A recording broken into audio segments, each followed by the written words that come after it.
Ellicott City, Maryland. Night of March 17th, 2001. College Avenue lay shrouded in a thin mist, street lamps casting a dull amber glow over the quiet row of red brick houses. The last chill of winter clung to the air, carrying the scent of magnolia petals scattered across the gravel path. In the small garden at the end of the street, Dr. Margaret Singer, a veteran psychiatrist of Springfield State Hospital, stood silently among her roses. She held a watering can, her gaze fixed on the darkness beyond the fence, as if waiting for someone to appear. A moment later, she turned abruptly, leaving the can tipped over, water spreading across the stones. Her shadow slid past the window, swallowed by the heavy wooden door as it slammed shut with a sharp crack. Neighbors would later say they heard a loud bang that night, followed by a strange sound from the house, something between laughter, sobbing, and a muffled cry. And then, nothing. The next morning, police were called. They forced the door open. The house was immaculate. No sign of struggle, no forced entry. Everything was in its place. On the kitchen counter, next to a still-warm teacup, lay a small slip of paper, hastily scribbled in a shaky hand. He still remembers room 4. But there was no Margaret. No explanation. No trace. The case was quickly closed, labeled as depression-induced disappearance.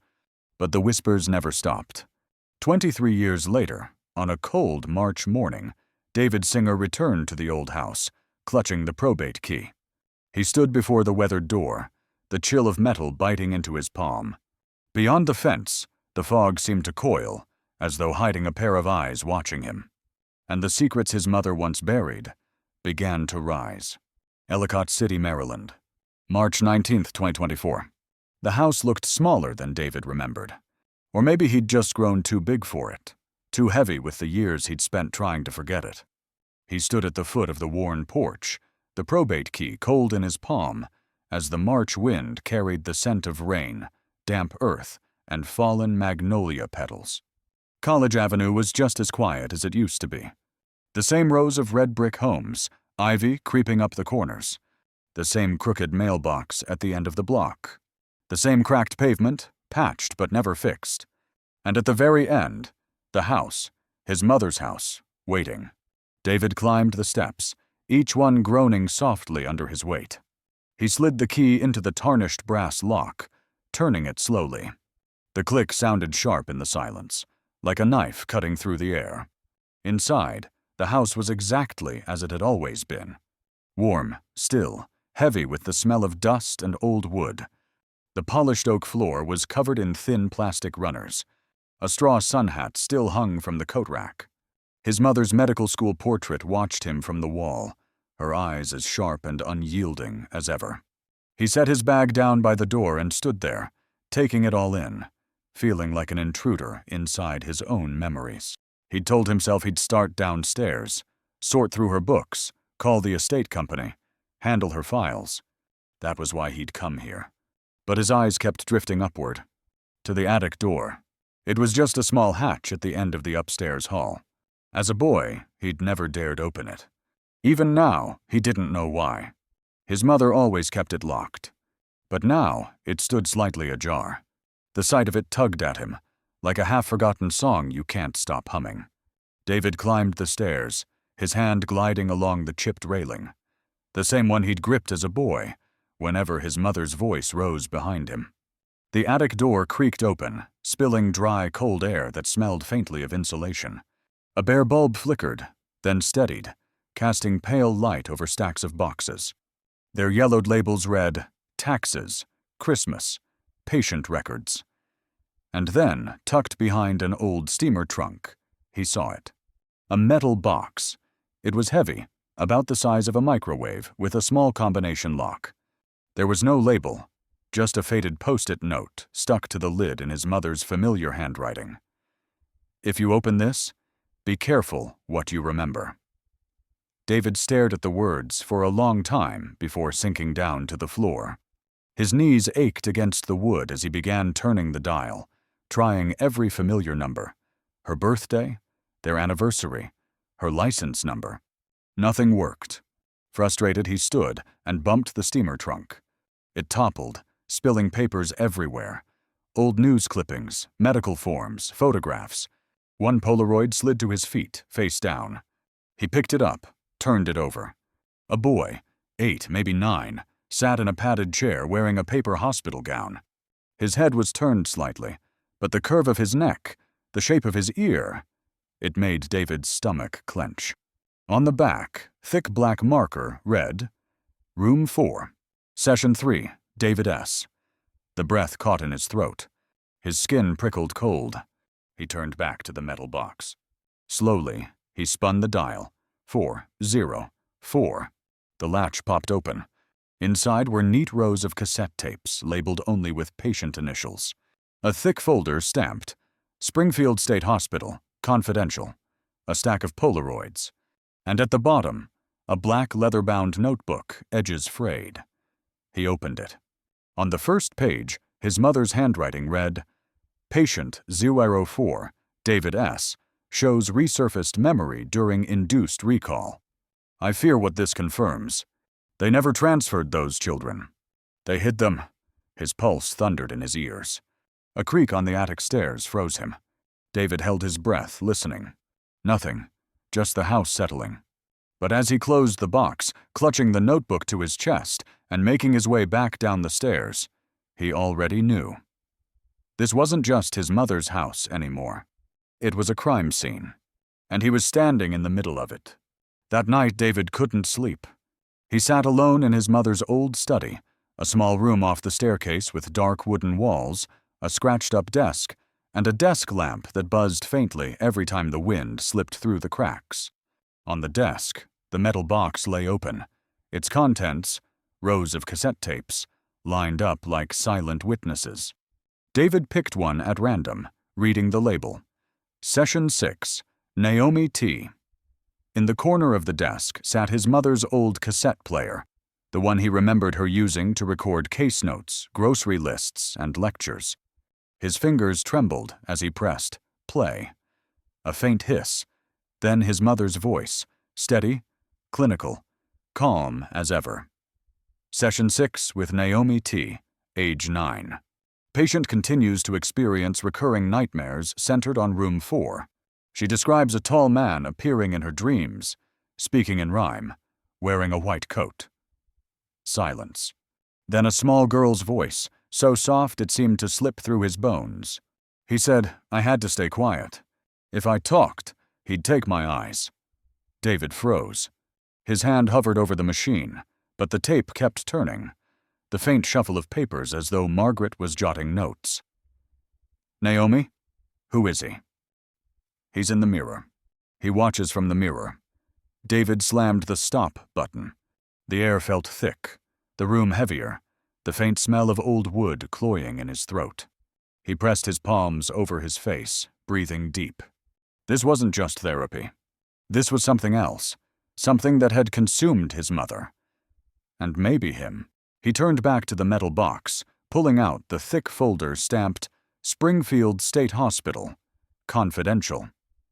Opening it, the first page was a closure memo from 1998, with a scrawled note in the margin. Wing D sealed after incident in room 4. See Report 14. But there was no Report 14, just a blank space, like a hole where the truth had been ripped out. David flipped through until he found a list of 6 names, all children, ages 7 to 12. Each one marked transferred. But next to each, in red ink, his mother had written, never arrived. No follow-up. No family contact. He dropped the folder onto the desk, staring up at his mother's portrait. Margaret had chased this for years, and she disappeared just days after writing. He still remembers room 4. David leaned back, clutching the black leather notebook.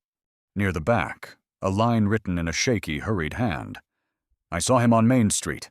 Still alive, older, but unmistakable. Vale. He's still in Sykesville, under another name. If I disappear, David, you must go to room 4. That's where it all begins. Vale.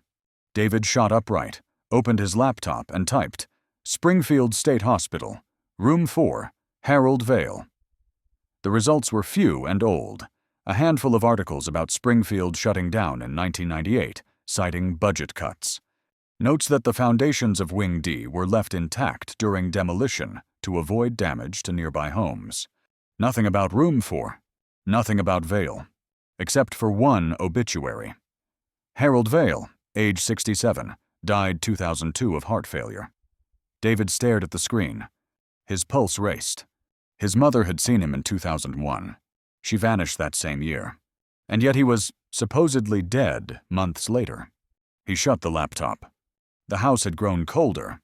Out of the corner of his eye, he saw the mirror in the corner, the one his mother used to keep covered. Now it stood bare. He saw himself reflected in it. But the eyes staring back at him were not quite his own. The next morning, David woke early after a nearly sleepless night. He sat in the kitchen, sipping cold coffee, his eyes fixed on the note he'd pulled from the wall last night, his mother's shaky handwriting. "If I disappear, you must go to Room 4. That's where it all begins." He knew he couldn't sit in this house any longer. David got in his car and drove straight toward Sykesville, where Springfield State Hospital once stood. He'd never gone back there on his own. As a child, his memories of the place were nothing but white corridors, the suffocating smell of disinfectant, and mirrors. Mirrors everywhere. But now, most of the hospital had been demolished. He parked near a chain-link fence enclosing the property. A rusted sign hung crookedly. Public Works Facility. No trespassing. Inside the fence stood squat new concrete buildings scattered across cracked remains of the old Springfield foundations. David scanned the area. Toward the back of the lot stood a line of trees, planted so precisely they looked deliberate, as though to hide something. He followed a narrow path along the trees, feeling pulled deeper into the shadowed corner of the site, where the ground dipped into a shallow depression.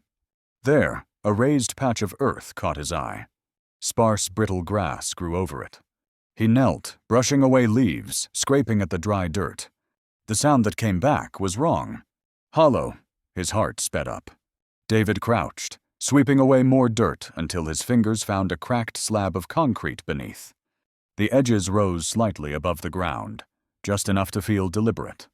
He ran his fingers along the edge until they caught on something carved faintly into the surface. A number, 4, enclosed in a double circle. David froze, staring down at it. His mother had been right. Room 4 was real, still here.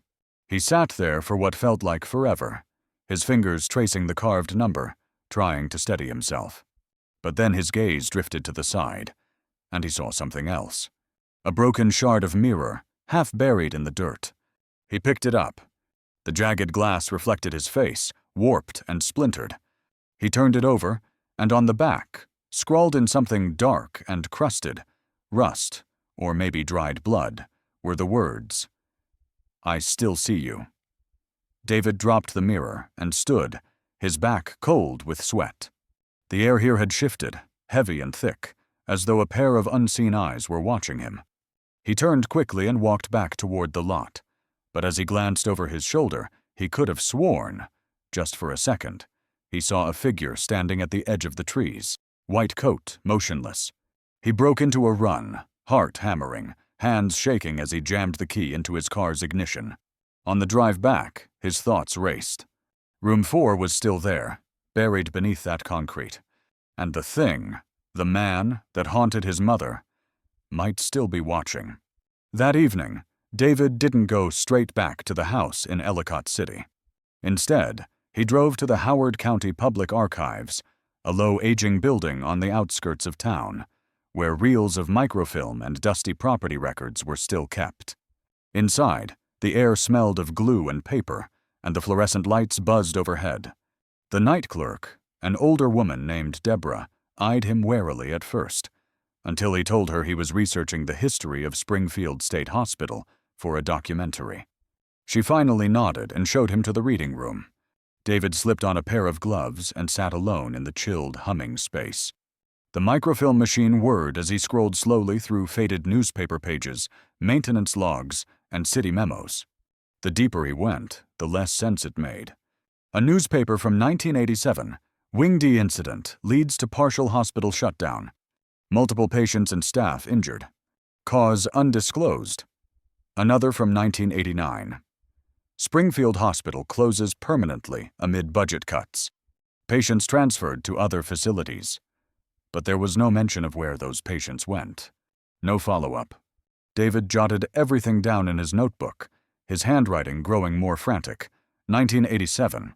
Room 4 incident. Riot. 1989. Hospital closed. Vague records. 2001. Mother vanished after seeing Vale. 2024. Room 4 still beneath the concrete. He snapped the notebook shut and left the archives just before midnight. Outside, the air was damp and cold, fog beating on the roof of his car like a thin veil. On the drive back, his phone suddenly buzzed. A text from an unknown number. Just 4 words. Stop digging any further. David pulled over, his heart hammering. He called the number back, but it went straight to voicemail. He sat there in the dark, staring at the screen. Slowly, anger began to burn through the fear. Someone was watching him, just as someone had watched his mother, and whoever it was didn't want Room 4 uncovered. David started the car and turned around, heading straight back to Ellicott City. When he got home, the house felt colder, the hallway light flickering. He went straight to the study, pulling a file box from the bottom of the cabinet. The label was faded, but still legible. Naomi, restricted. Inside were a series of Polaroids, grainy, dark, clearly taken in the same room. Pink walls, a child's bed, a mirror mounted on the wall. In the photos were girls, ages 9 to 12, dressed in princess gowns or pajamas, sitting stiffly on the edge of the bed. None of them smiled. One photo made his stomach turn. In the mirror's reflection behind one girl, a tall man stood in the corner, dressed in white, his face blurred, but the grin unmistakable. David sucked in a sharp breath, forcing back a wave of nausea. He knew now he'd gone too far to turn back. That night, David couldn't take his eyes off the Polaroids scattered across the desk. The weak glow of the lamp fell over those blank little faces, the children staring past him with eyes that seemed hollow, as if they were looking through him entirely. At last, he took a deep breath and reached for the box of cassette tapes again. One tape sat slightly apart from the rest, its label frayed at the edges. Session 9. Confession. He hesitated, then slid it into the old player and pressed play.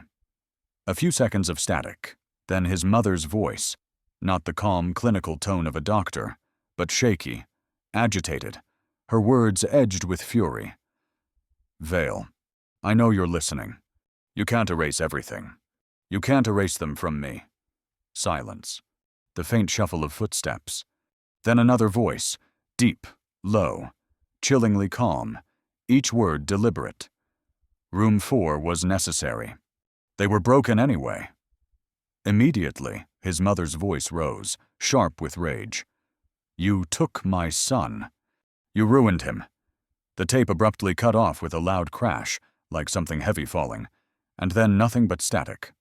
David sat frozen, fingers gripping the armrests, his heart hammering, staring at the tape recorder as if it might still speak.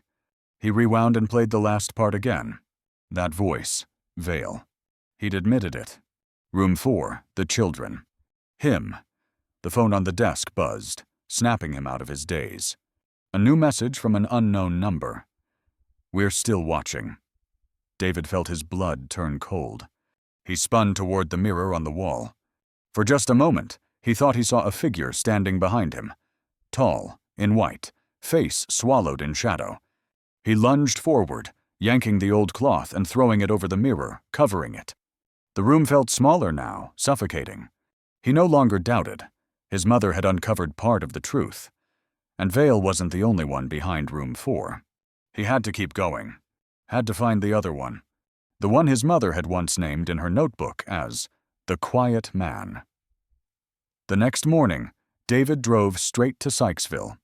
He told no one, called no one. In the trunk were his mother's notebook, a folder of documents, and the tape labeled Confession.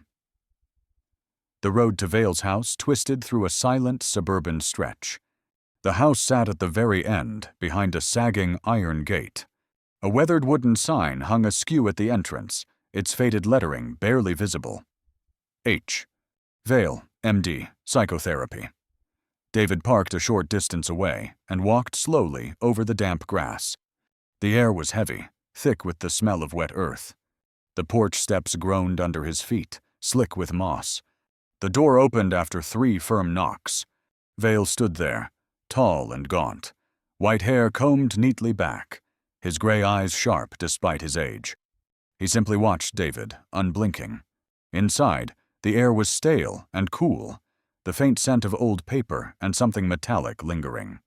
The living room was dim, dust clinging to every surface. Books lined every wall. Crooked diplomas and black and white photographs hung here and there, all slightly off-center. The place felt frozen, uninhabited, like a mausoleum. David set the folder on a low table and spread its contents: patient files, Polaroids, the tape. Faces of children with empty stares, pink walls, a mirror reflecting the faint outline of a man in white, standing just out of focus. Vale sat without moving, his bony hands resting on his knees, his cold gray eyes fixed on David. The silence was suffocating, broken only by the faint tick of a clock on the wall. David could feel himself unraveling under that gaze. All the memories he'd buried began to push through. The pink room, the piano keys, his own vacant reflection staring back at him. Vale never spoke. He didn't need to. Everything David needed to know was already here, in the photos, the tapes, and in those merciless eyes. It wasn't pleasure. It wasn't punishment. It had always been one thing: control. David backed toward the door, his fingers clutching the folder tight, leaving deep creases in the cover. Vale didn't rise to follow him. He didn't even shift in his seat. But as David's hand closed over the doorknob, he thought he heard something. A faint sound behind him, somewhere between a laugh and a sigh. Out in the morning chill, the sky overcast and low, David drew in a long breath. He realized Vale didn't need to threaten him. The truth was already clear. And what terrified David most was how much of that truth already lived inside him. David returned to the house in Ellicott City as dusk settled. A light spring rain fell in thin sheets, streaking the windshield, blurring the glow of the streetlights into smears of gold. The house was as quiet as ever, but tonight the air felt heavier.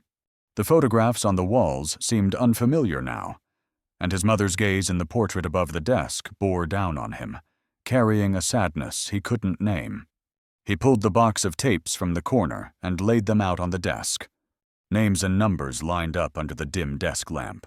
At the very bottom of the box, his fingers found one tape set apart, its label scrawled in dark red. Track 00, do not listen. David turned it over in his hands, gripping it until his palm felt damp.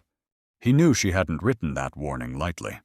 But he also knew there was no turning back now. At last, he slid the tape into the player, drew a deep breath, and pressed play. A faint hiss, then his mother's voice, slower than usual, softer, almost a whisper. If you're hearing this, it means I'm no longer here. And you've come close enough to the truth. You may feel sick, disoriented. The memories will come back. Don't be afraid. We'll remember together. A long silence followed, the tape crackling faintly. Then another voice broke through, high, small, childlike. His own voice, years younger. Mommy, can I come out now? David felt his chest seize. He staggered back from the desk, his whole body trembling.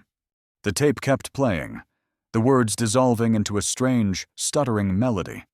The broken notes of a toy piano, plinking out a forgotten lullaby. He collapsed into the chair, burying his face in his hands. Images he'd buried deep began to rush back. Disjointed fragments. The pink room, the oversized mirror, the shadowed eyes of him reflected in the glass, that crooked smile, and himself, sitting in the center of it all. He realized then he wasn't just a victim. He was the proof, living proof that Room 4 had worked. And somewhere out there, other children had never been saved. David woke before dawn, unsure when he'd finally fallen asleep. The reflection in the mirror from the night before still haunted him, bleeding into his dreams. He packed his mother's notebook, the Track 00 tape, and the patient files into a canvas bag and left the house without looking back. His destination was Vale's old house in Sykesville. This time, he wasn't there for answers. He wasn't there to hear confessions. He came because he knew that beneath that house, the truth still waited. Police had sealed off the house the previous night, but no one seemed to be watching it now. The yellow caution tape still fluttered weakly across the iron fence. David stepped over it as if it wasn't there. The back door opened more easily than he expected. The air inside was cold and damp, thick with the smell of old wood and something faintly medicinal. He followed the narrow staircase down into the basement. A bare bulb clicked on overhead, its weak light sweeping across the walls lined with pink foam padding. A small child's bed positioned neatly in the center, toys arranged as if waiting for someone to return. Room 4, not a memory. Not a replica. The real Room 4, here before him. David stepped forward slowly, his fingers grazing the surface of the large mirror mounted on the wall. A thin layer of dust dulled the glass, but he could still see himself, blurred, trembling. And just at the edge of the reflection, a faint white figure standing behind him. He spun around. No one, just a cold blank wall.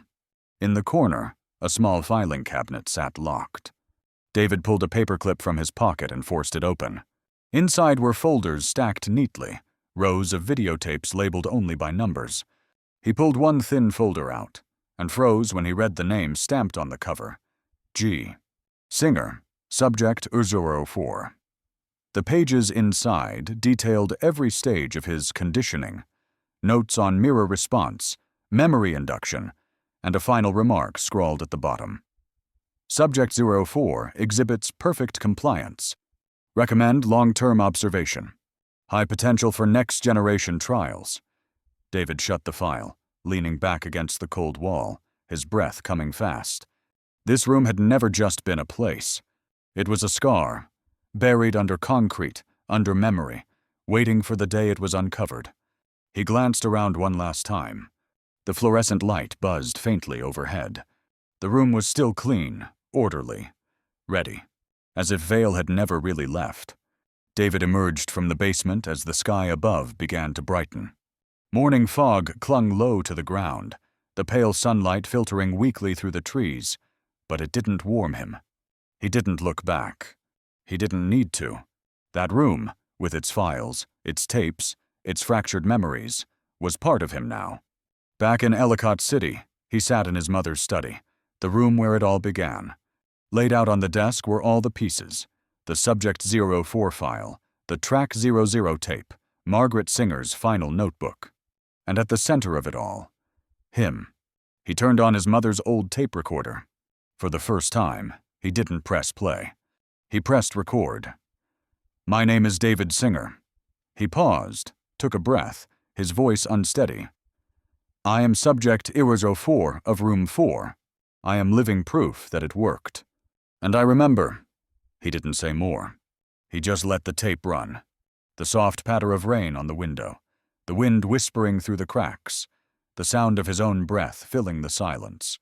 He stood, walking down the hallway, stopping in front of the large mirror his mother had kept covered for years.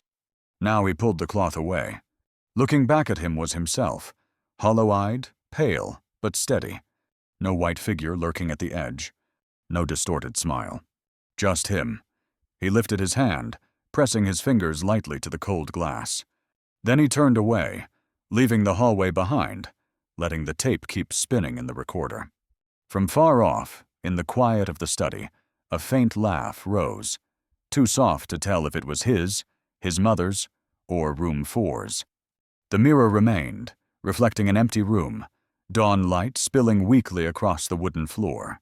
And deep within the glass, so faint it could almost be imagined, another pair of eyes watching.